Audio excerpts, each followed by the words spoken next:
दोस्तों आज के इस वीडियो में हम बात कर रहे हैं पॉलिटी का एक काफी इंपॉर्टेंट लेक्चर है पार्लियामेंट संसद। तो ध्यान से इस लेक्चर को देखिएगा। इस लेक्चर में हम लोकसभा और राज्यसभा दोनों को अच्छे से डिस्कस करेंगे, ठीक है। और सारे इंपॉर्टेंट पॉइंट्स जो भी हैं इस टॉपिक से सारे हम कवर करेंगे और लास्ट में एक very important question answer set भी लगाएंगे, ठीक है। जो लास्ट ईयर एग्जाम में इस टॉपिक से क्वेश्चंस पूछे हैं हम उसको टेस्ट में अच्छे से सॉल्व करेंगे। चलिए सबसे पहले हम बात करते हैं भारत की संसद के बारे में। तो भारत के संविधान में संसदीय प्रणाली जो ली गई है वो किस संविधान से ली गई है? ब्रिटिश संविधान से ली गई है। ओके, संसद के 3 अंग कौन कौन से? लोकसभा, राज्यसभा और राष्ट्रपति। जो लोकसभा है उसे क्या बोला जाता है? निम्न सदन बोला जाता है। राज्यसभा को क्या बोला जाता है? उच्च सदन। और राष्ट्रपति जो है वो क्या काम करता है? संसद के सत्र को बुलाने का काम करता है राष्ट्रपति। क्लियर बात। अब एग्जाम में ऐसा पूछ लेते हैं कि भारत की संसद का संविधान में किस आर्टिकल में उल्लेख है, ऐसा अगर पूछ लेते हैं तो देखिए मैंने एक बहुत अच्छी ट्रिक बनाई है, मैं आपको वो ट्रिक बताता हूं, उससे आप आसानी से याद रख लेंगे। क्या लिखा है दोस्तों? संसद। संसद के बारे में हमको पता करना है कि संविधान में किस आर्टिकल में बोला गया है। तो देखिए पहला वर्ड क्या है? स है। तो देखिए स से कौन सा अंक बनता है? 7 बनता है, तो हमने लिख लिया 7। लास्ट वाला वर्ड देखिए, बीच में फिर स आ गया। स तो हम यूज कर चुके हैं, अब कौन सा वर्ड है? द। देखिए द से क्या बनता है? 10 बनता है, तो हमने लिख लिया 10। तो 710 बना। 710 आर्टिकल होते हैं क्या? बिल्कुल भी नहीं होते हैं। तो अब क्या करें? 10 को हटा के क्या करेंगे? उससे एक अंक कम करेंगे। तो हमने क्या करा? 9 करा। क्या 79 आर्टिकल संविधान में एग्जिस्ट करता है? बिल्कुल करता है। बस तो यही आर्टिकल है जो संसद के बारे में बताता है। आर्टिकल नंबर 79 किसके बारे में बताता है? संसद के बारे में बताता है। इतनी आसानी से हमने याद कर लिया। अब देखिए 79 आर्टिकल क्लियर हो गया आपको?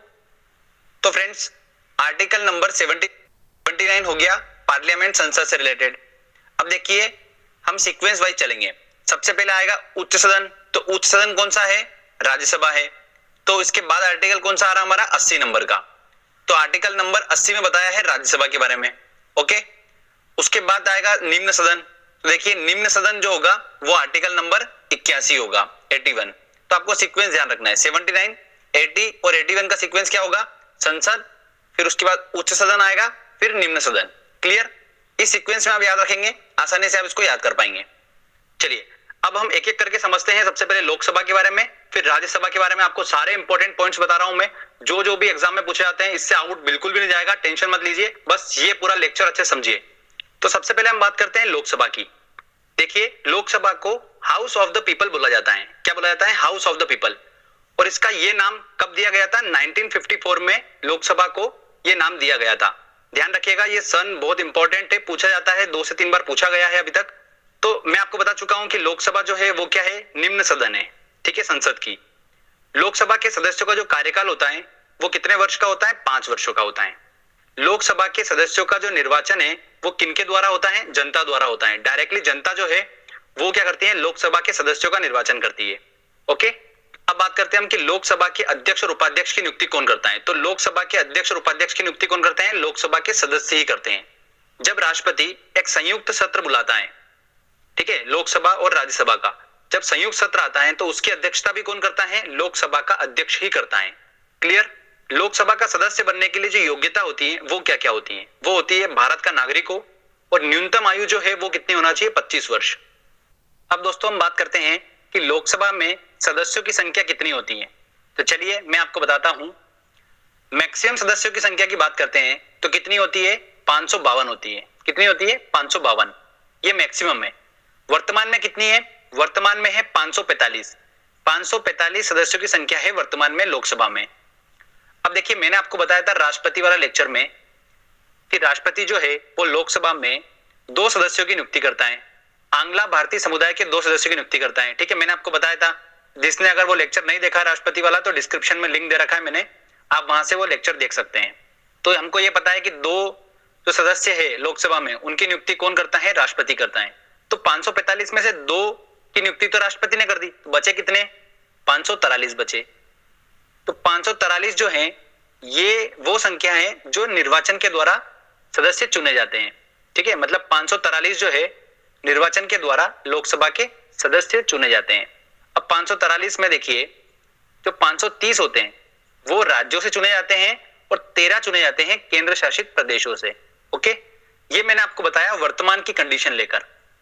अगर मैक्सिमम के केस की बात की जाए कि मैक्सिमम सदस्य जो है वो 552 है, तो इसमें 2 की नियुक्ति कौन करेगा? राष्ट्रपति करेगा, आंग्ला भारतीय समुदाय के सदस्य की। बचे हुए कितने? 550। ये 550 जो है ये निर्वाचन द्वारा चुने जाएंगे। अब इन 550 में से राज्यों से कितने चुने जाएंगे? 530 सदस्य राज्यों से चुने जाएंगे और 20 चुने जाएंगे केंद्र शासित प्रदेशों से। क्लियर? तो ये आपको स्ट्रक्चर समझ में आया? ये जो हाईलाइटेड वाला है ये पोर्शन है अपना वर्तमान वाला, और ये मैक्सिमम केस को लेकर बताया मैंने आपको। तो काफी इंपॉर्टेंट है, स्ट्रक्चर हमको समझ में आना चाहिए। आपको बस ये ध्यान में रखना है कि वर्तमान में सीट कितनी है, मैक्सिमम कितनी है। मैक्सिमम जो सीट है वो 552 है और उससे 7 कम वर्तमान में सीट है। बस इतना ध्यान रखना है, आप आराम से सारा स्ट्रक्चर खुद ही बना लेंगे। आगे अब हम बात करते हैं कि मंत्री परिषद जो होता है वो सामूहिक रूप से लोकसभा के लिए उत्तरदायी होता है। मंत्री परिषद क्या, ये टर्म भी हम समझ लेते हैं। देखिए, एक ग्रुप ऑफ पीपल जिसके अंदर कैबिनेट मंत्री हो, राज्य मंत्री हो और बिना विभाग के मंत्री भी हो, इन सबकी अध्यक्षता कौन करेगा? प्रधानमंत्री। इसे क्या बोला जाता है? मंत्री परिषद बोला जाता है। ये बात क्लियर हो गई? और ध्यान रखिए, मंत्री परिषद को ही क्या बोला जाता है? सरकार बोला जाता है। तो फ्रेंड्स, ये क्लियर हो गया कि मंत्री परिषद क्या है। यही मंत्री परिषद जो होता है लोकसभा के लिए उत्तरदायी होता है। ओके, अब दोस्तों हम एक टर्म को और डिस्कस करते हैं, अक्सर एग्जाम में पूछी जाती है, अविश्वास प्रस्ताव। अविश्वास प्रस्ताव क्या होता है? देखिए, अगर सिंपल वर्ड में बोले आपको तो सरकार अपना बहुमत साबित करे, इसका मतलब ये होता है। अविश्वास प्रस्ताव विपक्ष रखता है, किसके प्रति रखता है? मंत्री परिषद मतलब सरकार के प्रति रखता है।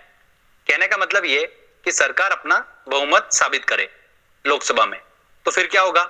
लोकसभा में वोटिंग होगी और अगर सरकार ने अपना विश्वास मत हासिल कर लिया, मतलब बहुमत साबित कर दिया, तो अविश्वास प्रस्ताव जो होगा वो क्या हो जाता है? खारिज हो जाता है।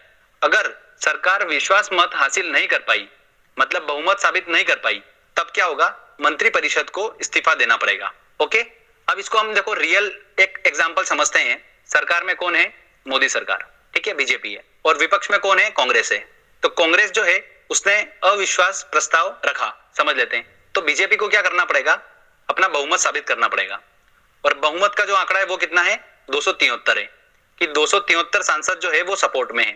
तो लोकसभा में वोटिंग हुई और वोटिंग के फलस्वरूप क्या रिजल्ट आया कि ऐसा आ गया, मान लो कि 260 ही सांसद जो है वो सपोर्ट में, तब उनको क्या करना पड़ेगा? पूरे मंत्री परिषद को इस्तीफा देना पड़ेगा। अगर वोटिंग के दौरान ऐसा हुआ कि हाँ विश्वास मत हासिल हो गया, तो फिर अविश्वास प्रस्ताव जो है वो खारिज हो जाएगा। तो ये बात आपको समझ में आई? तो चलिए हम क्या क्या समझे। पहली चीज तो यह कि विपक्ष द्वारा लोकसभा में सरकार को हराने या कमजोर करने की उम्मीद से रखा जाता है अविश्वास प्रस्ताव। सेकेंड चीज, अविश्वास प्रस्ताव एक सत्र में सिर्फ एक ही बार लाया जा सकता है। ओके, ये ध्यान रखिएगा। अगला पॉइंट देखिए, अविश्वास प्रस्ताव को रखने का तरीका क्या होता है? एक सदस्य पहले लिखित में नोटिस देगा और 50 सदस्य उसके समर्थन में होना चाहिए। तब क्या होगा कि लोकसभा का अध्यक्ष जो है वो क्या कराएगा? वोटिंग कराएगा और देखेगा कि सरकार अपना विश्वास मत हासिल कर पा रही है कि नहीं कर पा रही है। ओके, केवल लोकसभा में ही अविश्वास प्रस्ताव रखा जाता है, सिर्फ और सिर्फ लोकसभा में। क्यों? क्योंकि अविश्वास प्रस्ताव रखा किसके प्रति जा रहा है? मंत्री परिषद। विश्वनाथ प्रताप सिंह ऐसे पहले प्रधानमंत्री थे जो विश्वास मत को हासिल नहीं कर पाए थे। तो ये भी अक्सर पूछ लिया जाता है, तो आप ध्यान रखिएगा। देखिए, विश्वनाथ, तो विश्वास का विश्व, वहां पर वो वर्ड सेम हो रहा है, तो हम उससे याद रख सकते हैं। ओके, चलिए आगे और कुछ पॉइंट डिस्कस करते हैं। सदन की कार्रवाई के लिए न्यूनतम सदस्य संख्या कितनी होना चाहिए? 1/10 सदस्य उपस्थित होना ही चाहिए, तभी सदन की कार्रवाई चालू हो पाएगी, चाहे वो राज्यसभा भी हो। इसे क्या बोला जाता है? गणपूर्ति बोला जाता है। पहली लोकसभा महिला अध्यक्ष कौन थी? तो मीरा कुमारी थी। काफी इंपॉर्टेंट है। अब देखिए, जो पहले लोकसभा अध्यक्ष थे वो कौन थे? जीवी मावलंकर थे। ये एग्जाम में 4 बार रिपीट हो चुका है क्वेश्चन, ठीक है, तो बहुत ही ज्यादा इंपॉर्टेंट है, इसको आपको ध्यान रखना है। देखिए, पहले राष्ट्रपति का नाम, पहले उपराष्ट्रपति का नाम, ये तो सभी को पता होता है। पूछा तो ये जाएगा एग्जाम में कि पहले लोकसभा के अध्यक्ष का नाम क्या था, ये बहुत कम को पता होता है। तो वो कौन है? जीवी मावलंकर हैं, जो पहले लोकसभा अध्यक्ष थे। वर्तमान में कौन है लोकसभा के अध्यक्ष? सुमित्रा महाजन है। अब अक्सर आपने सुना होगा, शून्यकाल के बारे में सुना होगा। शून्यकाल, तो ये क्या होता है? देखिए, जो संसद का सत्र चलता है तो उस समय जो दिनचर्या होती है वो 2 पार्ट में डिवाइड होती है। कैसे? जो मॉर्निंग का समय रहता है 12 बजे से पहले का, वो होता है प्रश्नकाल। उसके बाद के समय जो होता है वो होता है कार्यसूची का। तो इन दोनों के बीच में एक छोटा सा गैप होता है, उसे क्या बोला जाता है? शून्यकाल बोला जाता है। और ये जो गैप का समय है ये चालू होता है 12 बजे से, इसलिए इसका नाम क्या रख दिया? शून्यकाल रख दिया। ओके, तो आपको ये टर्म क्लियर हुआ अच्छे से। चलिए अब हम बात करते हैं दोस्तों राज्यसभा के बारे में, तो काफी इंपॉर्टेंट है ये भी। देखिए स्टार्ट करते हैं हम। राज्यसभा जो होता है वो संसद का क्या होता है? उच्च सदन होता है। क्या होता है दोस्तों? उच्च सदन होता है। अगला पॉइंट इंपॉर्टेंट है कि राज्यसभा के सदस्यों की नियुक्ति कौन करता है? तो राज्यसभा के सदस्यों की नियुक्ति करते हैं जो राज्यों की विधानसभा के जो सदस्य होते हैं, वो राज्यसभा के सदस्यों की नियुक्ति करते हैं। प्रत्येक 2 वर्षों में 1/3 सदस्य सेवा निवृत्त हो जाते हैं, मतलब अवकाश ग्रहण करते हैं, और नए सदस्य आते हैं फिर। तो राज्यसभा इसलिए कभी भंग नहीं होती है, इसीलिए राज्यसभा को क्या बोला जाता है? स्थायी सदन बोला जाता है, परमानेंट हाउस बोला जाता है। तो ये वाला क्वेश्चन 2015 का है, बहुत ही इंपॉर्टेंट है, ध्यान रखिएगा। स्थायी सदन जो है वो क्या है? राज्यसभा है। लोकसभा जो है वो स्थायी सदन नहीं है। राज्यसभा के सदस्यों की बात करें तो राज्यसभा के सदस्यों का कार्यकाल कितने वर्षों का होगा? 6 वर्षों का होता है। हमने बात करी थी लोकसभा में, तो लोकसभा के सदस्यों का कार्यकाल कितने वर्षों था? 5 वर्षों तक का था। बट राज्यसभा के सदस्यों का कार्यकाल जो होता है वो 6 वर्षों का होता है, तो ये ध्यान रखना है। राज्यसभा के अध्यक्ष की बात करते हैं, मतलब सभापति की बात करते हैं, तो कौन होता है? उपराष्ट्रपति होता है। उपराष्ट्रपति राज्यसभा का पदेन सभापति होता है। ध्यान रखिएगा ये राज्यसभा का सदस्य नहीं होता है। इसका कार्यकाल जो होता है वो 5 वर्षों का होता है। कितने वर्षों का होता है? 5 वर्षों का होता है। राज्यसभा के उपसभापति को कौन चुनता है? राज्यसभा के सदस्य ही चुनते हैं उपसभापति को। ठीक है, अब हम योग्यता की बात करते हैं कि राज्यसभा का जो सदस्य होने की योग्यता क्या क्या होना चाहिए। तो पहली बात तो भारत का नागरिक हो। दूसरी बात, न्यूनतम आयु कितनी होना चाहिए? 30 वर्ष होना चाहिए। बहुत ही इंपॉर्टेंट है ये। लोकसभा में हमने पढ़ा था तो न्यूनतम आयु कितनी होना चाहिए थी? 25 वर्ष। पर राज्यसभा में कितनी होना चाहिए? 30 वर्ष। थोड़ा सा और मैच्योर होना चाहिए उसको। चलिए अब मैं आपको बताता हूँ राज्यसभा के जो सदस्य होंगे उसका स्ट्रक्चर बता देता हूं मैं आपको। तो जो राज्यसभा के मैक्सिमम सदस्य होंगे वो कितने होते हैं? 250। वर्तमान में कितने हैं? 245 सदस्य। वर्तमान में राज्यसभा के 245 सदस्य हैं। अब मैंने आपको बताया था देखिए राष्ट्रपति वाले लेक्चर में कि राष्ट्रपति जो होता है वो राज्यसभा में 12 सदस्यों की नियुक्ति कर सकता है ना। तो 245 में से 12 चलेगा, कितने बचे? 233। ये 233 ही अधिकतम चुने जा सकते हैं, ठीक है, निर्वाचन के थ्रू। 233 सदस्य जो है वो निर्वाचन के थ्रू चुने जाते हैं, और इसमें से राज्यों से चुने जाते हैं 229 और केंद्र शासित प्रदेशों से चुने जाते हैं 4 सदस्य। तो ये आपको क्लियर हुआ स्ट्रक्चर। 250 मैक्सिमम सदस्य हैं राज्यसभा के, 245 वर्तमान में है, उसमें से 12 जो है वो राष्ट्रपति चुनता है, 233 जो है वो निर्वाचन के थ्रू चुने जाते हैं, उसमें से 229 राज्यों से और 4 केंद्र शासित प्रदेशों से चुने जाते हैं। तो आई होप आपको ये स्ट्रक्चर क्लियर हुआ होगा। हमको बस ध्यान रखना है वर्तमान में कितने सदस्य हैं? 245, और मैक्सिमम सदस्य हो सकते हैं 250। चलिए अब कुछ इंपॉर्टेंट पॉइंट्स और डिस्कस करते हैं जो एग्जाम में अक्सर पूछे जा सकते हैं या पूछ लिए जाएंगे। पहली चीज तो यह कि सबसे पहले सभापति का नाम क्या है, मतलब पहले राज्यसभा के अध्यक्ष मतलब सभापति का नाम क्या है? तो वो कौन है? सर्वपल्ली राधाकृष्णन है। ओके, तो ये इंपॉर्टेंट है। पहले उपसभापति का नाम क्या है? तो एसवी कृष्णमूर्ति राव है पहले उपसभापति। वर्तमान में कौन है सभापति? वेंकैया नायडू है, ये उपराष्ट्रपति है। तो राज्यसभा के पदेन सभापति होंगे, तो वेंकैया नायडू जो है वो कौन है? राज्यसभा के सभापति हैं करंट के। आगे हम बात करते हैं अब संसद की समितियों के बारे में। देखिए फ्रेंड्स, यहां से भी कुछ क्वेश्चंस बन रहे हैं तो हमको इसको भी पढ़ना जरूरी है। तो संसद की जो समितियां होती है वो कौन कौन सी होती हैं? लोक सेवा समिति, नियम समिति, विशेषाधिकार समिति, तदर्थ समिति मतलब एडॉक कमेटी। तो फ्रेंड्स इन सब में से हमको सिर्फ 2 को समझना है, लोक सेवा समिति और एडॉक कमेटी मतलब तदर्थ समिति। तदर्थ समिति जो है उसका क्या काम होता है? यह कमेटी एक किसी विशेष उद्देश्य के लिए बनती है, उद्देश्य पूरा हो गया उसके बाद ये कमेटी खत्म हो जाती है। क्लियर? लोक सेवा समिति की बात करते हैं तो देखिए ये काफी इंपॉर्टेंट है।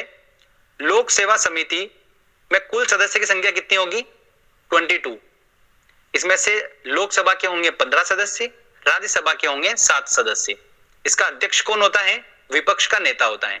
कौन होता है? विपक्ष का नेता। और इसका काम क्या होता है लोक सेवा आयोग समिति का?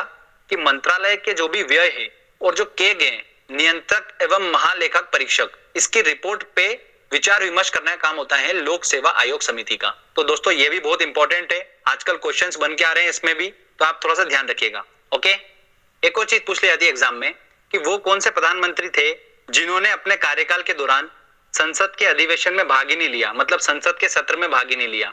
तो वो कौन थे? चौधरी चरण सिंह थे। इन्होंने संसद के सत्र में एक बार भी भाग नहीं लिया था। ये ऐसे प्रधानमंत्री थे। संसद के सत्र की बात करते हैं तो संसद का जो सत्र होता है वो साल में कितनी बार होता है?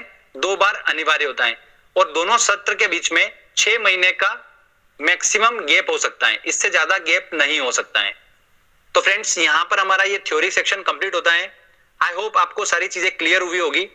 जितने पॉइंट्स मैंने बताए ये सारे इंपॉर्टेंट पॉइंट्स हैं, इससे आउट कुछ भी नहीं जाने वाला है। जो भी आएगा वो सब इन्हीं के बीच में से आने वाला है। तो चलिए दोस्तों, अब क्वेश्चन आंसर टेस्ट लगाते हैं और देखते हैं कि हम कितना क्वेश्चन सॉल्व कर पा रहे हैं।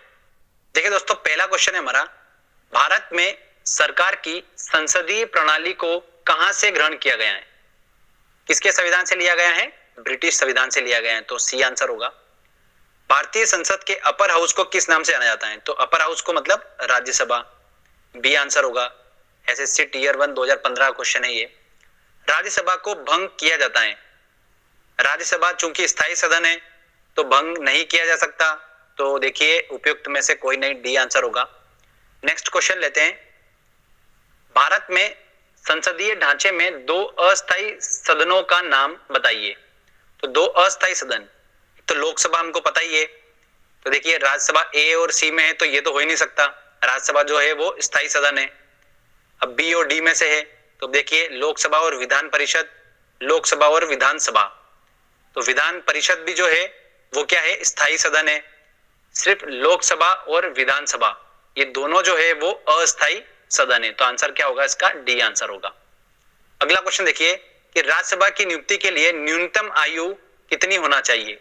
तो कितनी होना चाहिए राज्यसभा के लिए? 30 वर्ष होना चाहिए। सी आंसर होगा। भारतीय संसद के संयुक्त सत्र की अध्यक्षता कौन करता है?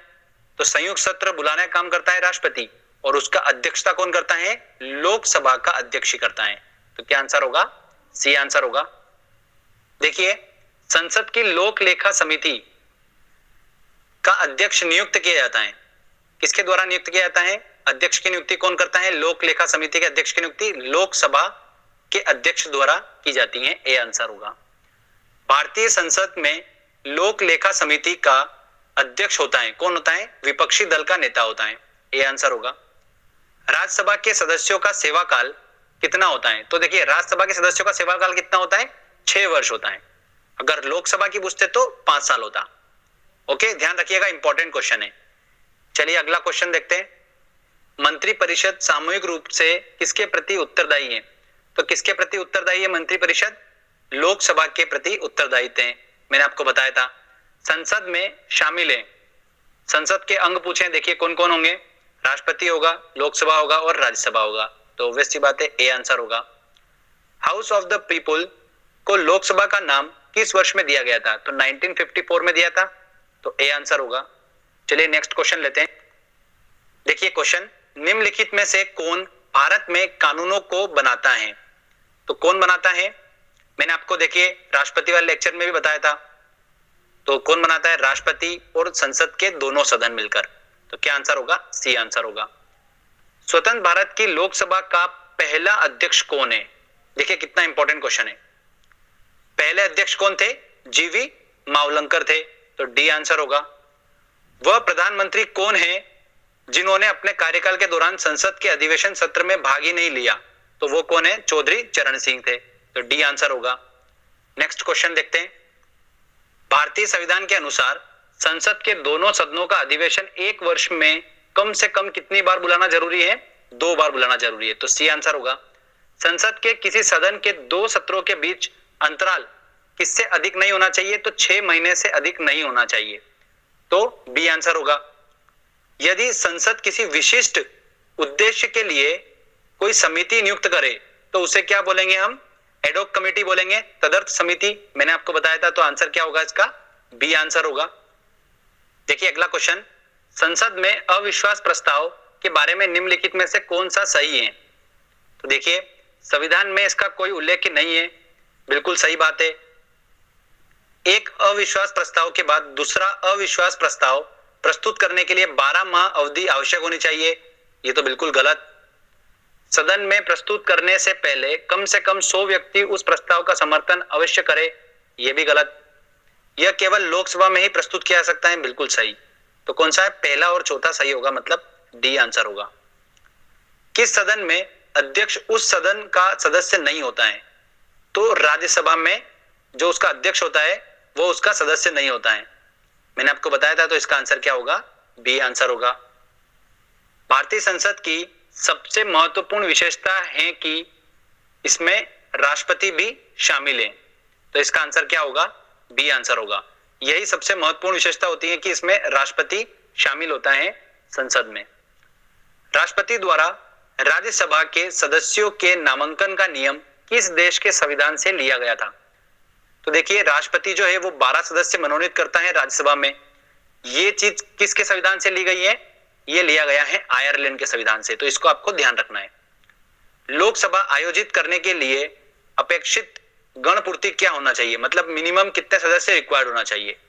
तो कितने होना चाहिए? 1/10 सदस्य। सी आंसर होगा। देखिए, अगला क्वेश्चन काफी इंपॉर्टेंट है। भारतीय संविधान के अधिकांश उपबंधों का संशोधन किया जा सकता है, मतलब संविधान में संशोधन कौन कर सकता है? तो राज्य विधानसभाओं द्वारा एक साथ मिलकर, यह नहीं हो सकता। अकेले संसद द्वारा? बिल्कुल, संसद द्वारा ही पॉसिबल है, यह पहले भी मैं आपको बता चुका हूं। नेक्स्ट देखिए, कौन सा अनुच्छेद संसद को राज्य सूची के विषयों पर कानून बनाने का अधिकार देता है? तो ये देता है आर्टिकल नंबर 249। इसको ध्यान रख सकते हैं आप। देखिए दोस्तों, अगला क्वेश्चन है, लोकसभा के निर्वाचित सदस्यों की अधिकतम संख्या हो सकती है, कितनी हो सकती है? तो मैंने आपको बताया था मैक्सिमम सदस्य कितने हो सकते हैं? 552 सदस्य हो सकते हैं। इसमें से 2 जो होंगे वो राष्ट्रपति मनोनीत करेगा आंग्ला समुदाय के। बचे कितने? 550। 550 में से देखिए 530 जो होते हैं वो राज्यों से निर्वाचित होंगे, और केंद्र शासित प्रदेश से कितने होंगे?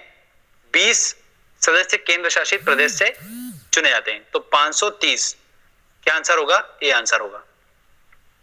ठीक है दोस्तों, चलिए अगला क्वेश्चन देखते हैं। निम्नलिखित में से लोकसभा की प्रथम महिला अध्यक्ष कौन है? तो प्रथम महिला अध्यक्ष कौन थी? मीरा कुमारी थी।